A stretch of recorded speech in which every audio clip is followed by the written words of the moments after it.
नमस्कार। अभी छत्तीसगढ़ से एक काफ़ी चिंताजनक खबर आ रही है। छत्तीसगढ़ हाई कोर्ट ने ऑनलाइन मतलब ई-कॉमर्स वेबसाइटों से जो चाकू खरीदे जा रहे हैं, उनकी बढ़ती संख्या पर गहरी चिंता जताई है। और ये जानकारी सीधे राज्य सरकार के एक हलफनामे से, आप कह सकते हैं, शपथ पत्र से सामने आई है। आज हम इसी पर थोड़ी गहराई से बात करेंगे। ये आंकड़े क्या हैं? इनका मतलब क्या है? हाँ, नमस्कार।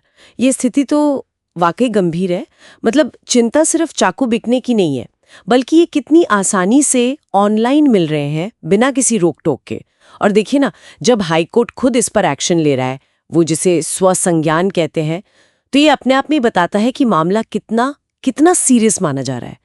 एक तरह से अलार्म बेल है ये। बिल्कुल सही कहा। और आंकड़े तो मतलब और भी चौंकाने वाले हैं। सरकार के हलफनामे के हिसाब से इसी साल 1 जनवरी से 30 जून 2025 के बीच सिर्फ इन 6 महीनों में पुलिस ने 211 चाकू जब्त किए हैं। और ये वो चाकू हैं जो ऑनलाइन खरीदे गए थे। सोचिए। 211 6 महीने में। और ये तो सिर्फ जब्त हुए चाकुओं की बात है। इसी दौरान आर्म्स एक्ट के तहत कुल 677 केस दर्ज हुए हैं। 677? हाँ। और अगर तुलना करें तो पिछले पूरे साल मतलब 2024 में पूरे 12 महीनों में कुल 1399 मामले थे। अच्छा। तो आप अंदाजा लगाइए, इस साल के पहले 6 महीने में ही हम पिछले साल के लगभग आधे आंकड़े तक पहुंच गए हैं। ये एक तेज उछाल है, मामूली बढ़त नहीं। ये तुलना तो वाकई आंखें खोल देती हैं। आधे साल में ही पिछले पूरे साल के लगभग आधे मामले। तो इसका क्या मतलब निकालें हम? देखिए, इसमें कई बातें हो सकती हैं, लेकिन जो चीज सबसे ज्यादा ध्यान खींच रही है और जिस पर कोर्ट ने भी जोर दिया है, वो है इन जब्त चाकुओं का सोर्स ई-कॉमर्स वेबसाइट्स। मतलब ये ऑनलाइन उपलब्धता वाला जो एंगल है ना, यही इसे ज्यादा चिंताजनक बना रहा है। हाँ। पहचान वगैरह, अब तो घर बैठे ऑर्डर हो रहा है। ये ऑनलाइन प्लेटफॉर्म एक तरह से खतरनाक सामानों की आसान सप्लाई चेन बन गए। कोर्ट ने इसीलिए इसे खतरनाक तस्वीर कहा है। और ये सिर्फ आम चाकू नहीं है, शायद हलफनामे में कुछ खास जब्तियों का भी जिक्र है। हाँ बिल्कुल। जैसे एक दुकानदार से 12 स्प्रिंग वाले बटन चाकू मिले। फिर जुलाई में ही 2 और लोगों से 10 ऐसे ही स्प्रिंग वाले बटन चाकू जब्त हुए हैं। ये बटन वाले या स्प्रिंग वाले चाकू अक्सर ज्यादा खतरनाक माने जाते हैं। अच्छा। क्यों? क्योंकि इन्हें बहुत तेजी से खोला जा सकता है।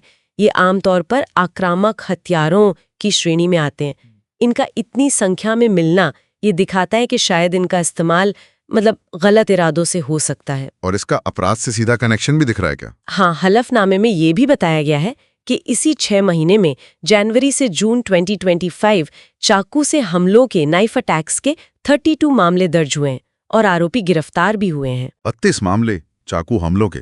जी। हालांकि हलफनामे में शायद ये सीधे नहीं जोड़ा गया कि इन्हीं ऑनलाइन चाकुओं का इस्तेमाल हुआ, पर कोर्ट इन दोनों चीजों को, ऑनलाइन चाकुओं की जब्ती और चाकू हमलों के मामले, एक साथ रखकर देख रहा है। और यहीं से चिंता बढ़ रही है। और ये भी दिलचस्प है कि कोर्ट ने ये मामला उठाया कैसे था। वो स्वतः संज्ञान वाली बात। हाँ, वो असल में एक न्यूज रिपोर्ट पर आधारित था। रिपोर्ट में ये दावा था कि बिलासपुर जैसे शहर में पान की दुकानों पर, जनरल स्टोर्स पर, यहाँ तक कि गिफ्ट शॉप्स पर भी चाकू खुलेआम बिक रहे हैं, बिना किसी लाइसेंस या रोक टोक के। अरे, मतलब सिर्फ ऑनलाइन ही नहीं, दुकानों पर भी आसानी से मिल रहे हैं। बिल्कुल, रिपोर्ट तो यही कह रही थी। तो जब कोर्ट ने ये देखा और सरकार से पूछा, तब ये ऑनलाइन वाला आंकड़ा सामने आया। तो ये दोहरी समस्या हो गई, ऑनलाइन भी और ऑफलाइन भी। तो कोर्ट की टिप्पणी क्या थी सब पर? कोर्ट ने काफी सख्त शब्दों में कहा है।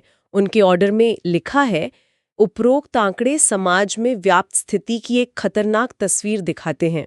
उन्होंने सरकार से और ज्यादा सतर्क रहने और इसे रोकने के लिए सकारात्मक कदम उठाने को कहा है। सकारात्मक कदम? इसका मतलब क्या हुआ? सिर्फ केस दर्ज करना काफी नहीं है? शायद यही मतलब है। कोर्ट शायद चाहता है कि रोकथाम पर ज्यादा ध्यान दिया जाए, जैसे ये ऑनलाइन बिक्री कैसे रोकी जाए, क्या ई-कॉमर्स कंपनियों की कोई जिम्मेदारी बनती है, क्या स्थानीय दुकानों पर चेकिंग बढ़ाई जाए। ये सब पहलू हो सकते हैं। ये सिर्फ एक अपराध का मामला नहीं है, ये ऑनलाइन कॉमर्स के रेगुलेशन और पब्लिक सेफ्टी का भी सवाल है। तो अभी क्या स्थिति है? सरकार ने कुछ बताया कि वो क्या कर रहे हैं? सरकार ने जरूर कुछ कार्रवाई बताई होगी, जैसे जब्ती और केस दर्ज करना, पर कोर्ट की टिप्पणी से लगता है कि वो इससे पूरी तरह संतुष्ट नहीं है। इसीलिए मामले की अगली सुनवाई रखी गई है। हाँ, अगली सुनवाई 22 सितंबर 2025 को है। Case number WPIL 969 of 2025। तो मतलब इस पर नजर रखनी होगी। बिल्कुल, क्योंकि जो मूल मुद्दा है खतरनाक हथियारों तक आसान पहुंच, वो तो बना हुआ है।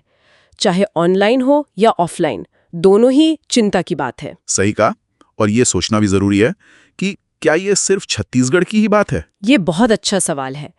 पूरी संभावना है कि ये दिक्कत और राज्यों में भी हो। ई कॉमर्स तो पूरे देश में चलता है।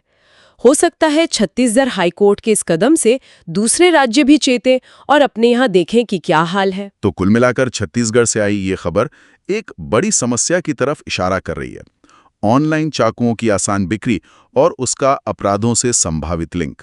सरकार पर दबाव है कि वो ठोस कदम उठाए। हाँ, और ये देखना होगा कि 22 सितंबर को क्या होता है, कैसे इस ऑनलाइन सप्लाई चेन को तोड़ा जाता है और स्थानीय स्तर पर भी कैसे सख्ती बढ़ती जाती है। बिल्कुल।